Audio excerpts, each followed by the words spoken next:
and this is one environment.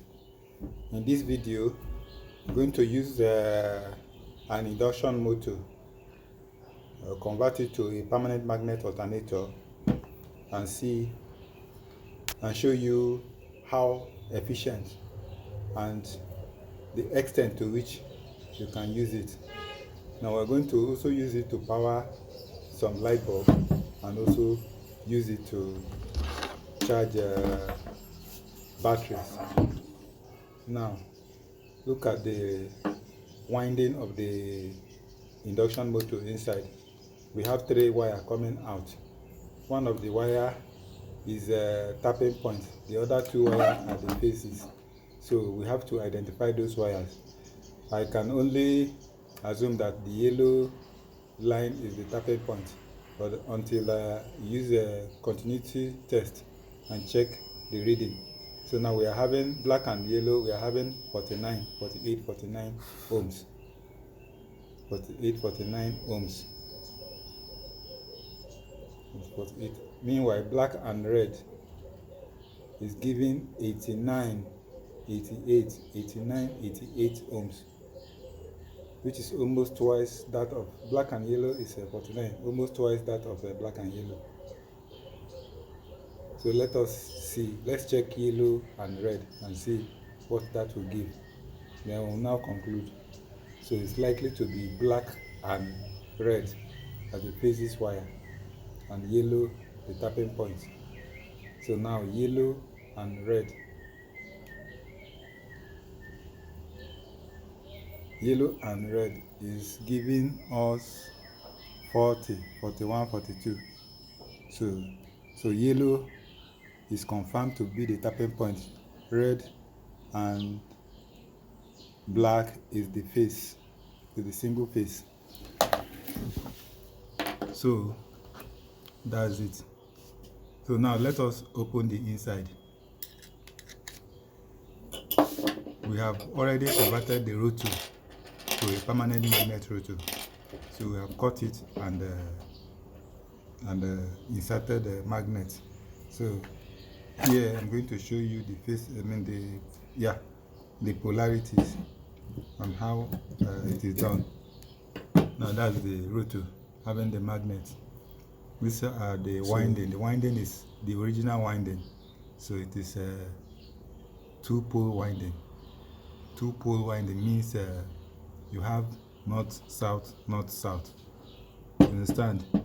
So clockwise, anti-clockwise, clockwise, anti-clockwise. So this is the rotor. I use a ceramic magnet here, north, south, and south. So that's it. Even if it is a big alternator, the magnet must be north, south, north, south, north, south. So it must follow the winding. That's the most important thing. So the winding here is clockwise, anti-clockwise, clockwise, and anti-clockwise. So it must follow the magnet. If not, there won't be any the magnetic field will not be able to induct flux into the wires. It won't be able to induce flux into the wire, I mean. So now let's open. You see, this induction motor was made with a gear. It has a reducing gear. So we want to open it now and see what is inside the gear and how it is coupled together. Just to show you what is inside.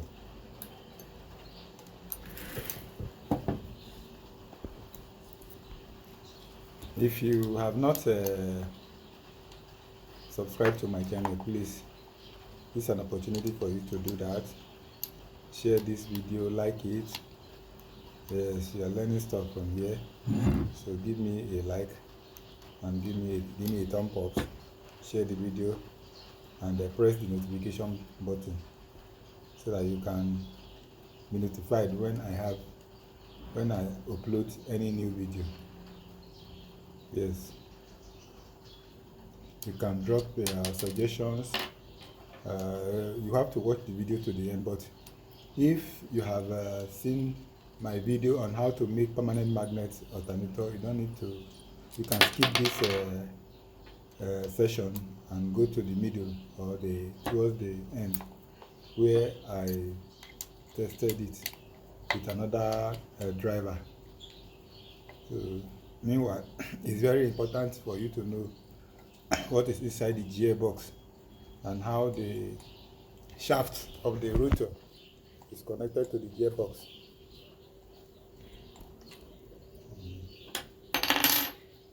So now all the screws are out. We put up the head. Okay, as you can see, the gear is attached to the frame, the housing of the induction motor, and so it's only the head that is covering it. So you can see the shaft of the rotor, how it relates to the gear. The gear ratio here is 1:30, so that when you turn this shaft, if you are turning it like 100 times, the rotor of the induction motor will be turning like 3,000 times RPM. It's time to put them back.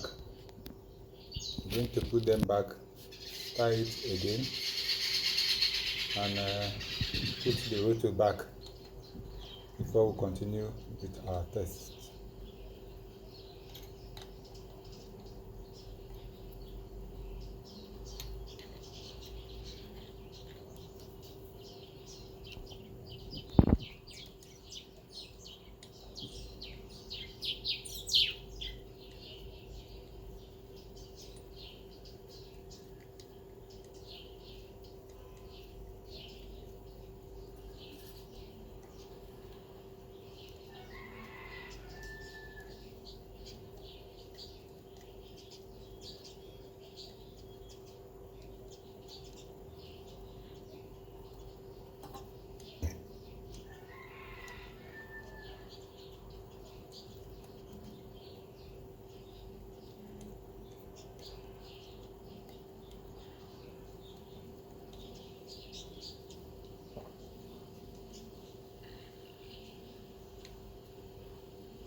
In this video, we are not going to need the gear section of the PMG, though that's how the induction motor comes. So we are going to leave it like that in place. The intent before was to remove the gear so that we have the induction motor free. But as we open it, you can see the gear is attached to the body of the induction motor. There's no need to remove it, so that's why we have to put it together and couple it. Now we are putting the rotor, so be very, very mindful so as to not to pick any metal. If you pick any metal, it will interfere with the rotor interaction with the starter. So don't forget to put the washer. The washer is just the one that is between the body of the motor and the bearing, especially the first bearing as you push it inside.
We haven't put everything together. Let us check.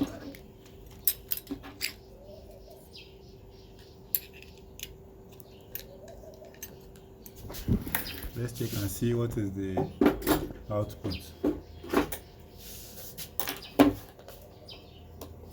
I have this multimeter.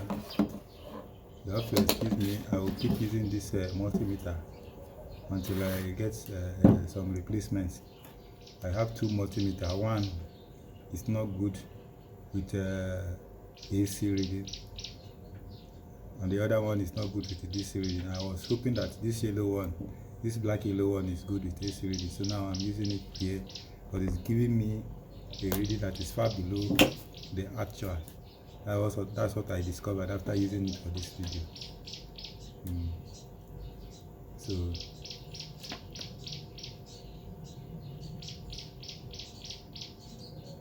you see, put the dial on AC volts test 006. As you can see, you are, by the reading on the distance, you are getting a maximum of 48.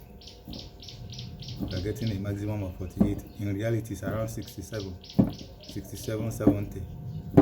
Yes, it's 67, 70, just by using hand to turn the shaft on the induction motor side, not on the GS side, because you cannot turn the GS shaft. So now we are going to test this. This is a fan motor, it's a DLDC motor. The driver is inside, so it's inside. The driver is inside, so I added switch here for on and off. So it's two wire coming out because the driver is inside. The three wire that is coming out is just going to the supply as the battery. So I added switch here for on and off. Now I'm going to connect it to the solar panel. This solar panel gives 175 watts. It's about 5 of them.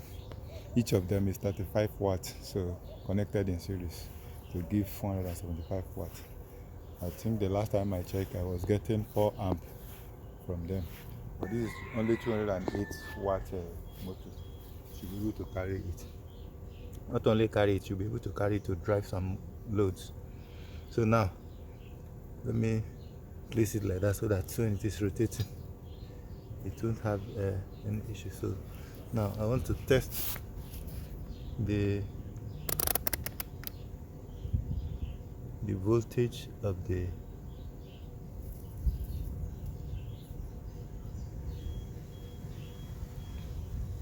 panel, the voltage coming out from the panel. Although there's no sun today. Sun is just about coming out.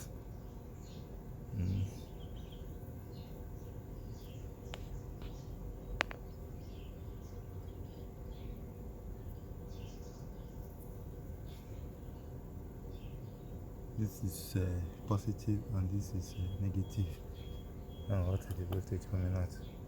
Okay, we have 33.8 volts coming out from the 5 panels. Now let's connect it to the panel. Positive to positive.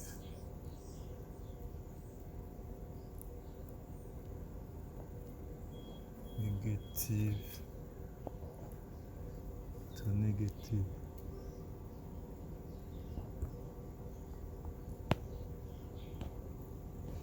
So it's connected. So I'll just on the switch. The switch is down there. The switch is on. Okay. It's running it, as you can see.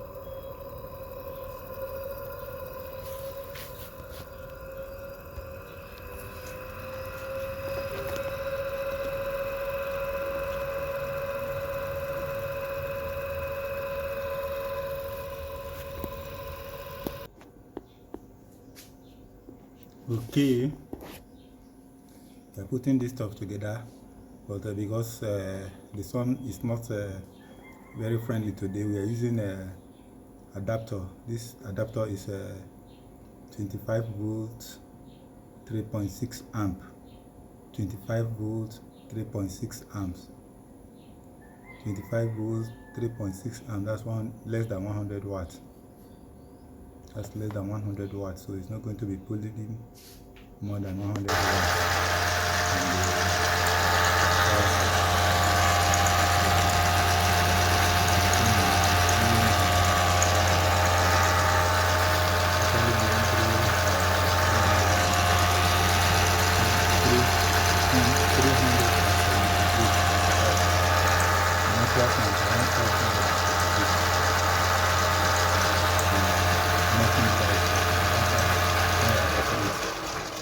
I'm going to be adding load to check.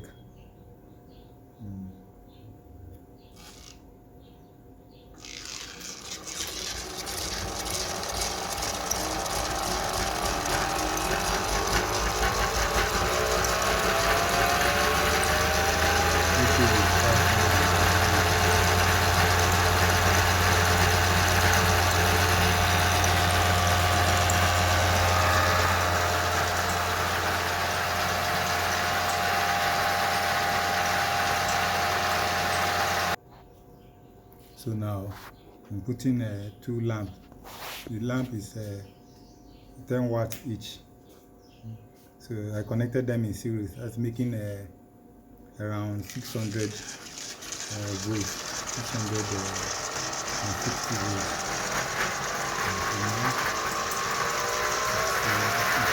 Because the output is 500 watts. 660 volts.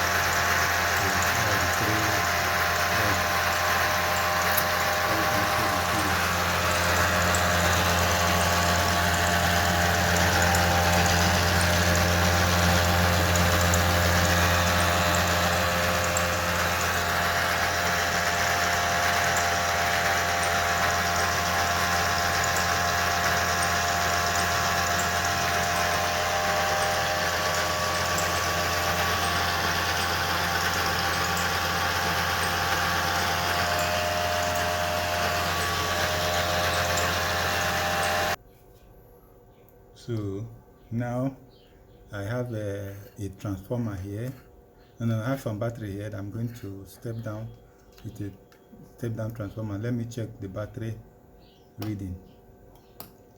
I have 3 batteries. 1252. The first one is 1252, 12.52 I mean. The second one is again 1255. The third one is 1245. So let us put them together in series. In series, the 3 battery gives around how many?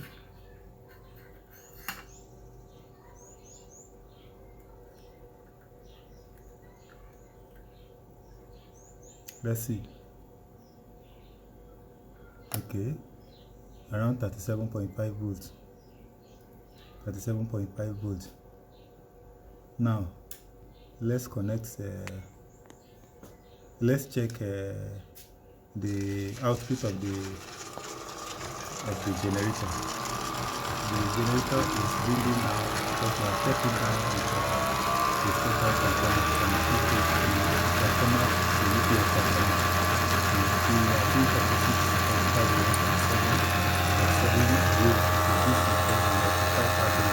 step down with the UPS transformer and rectified with a bridge rectifier. We have 47 coming out there, which we are going to connect to this battery that we are continuing to from the battery now.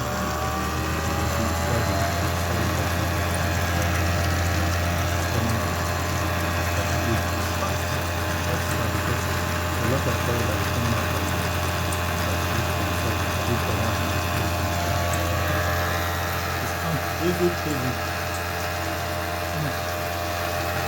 Very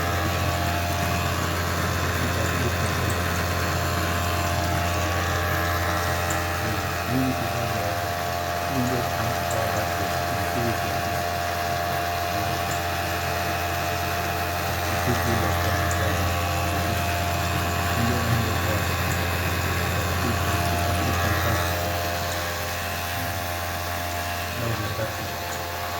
Let's even see what it is.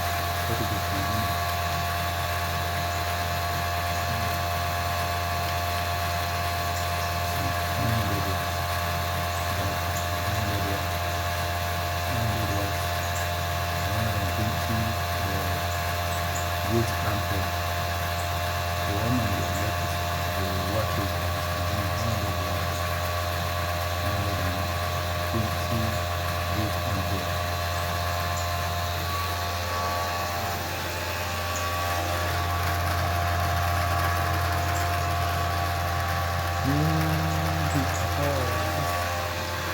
That's clean energy. Energy is the Rotor is clean, the driver is clean, everything is clean. At 8.7 is clean. That's why I turn off from 37 to 4 to 8.7. I clean it. Study it. And make my two. So that's it. We sign out. That's our side.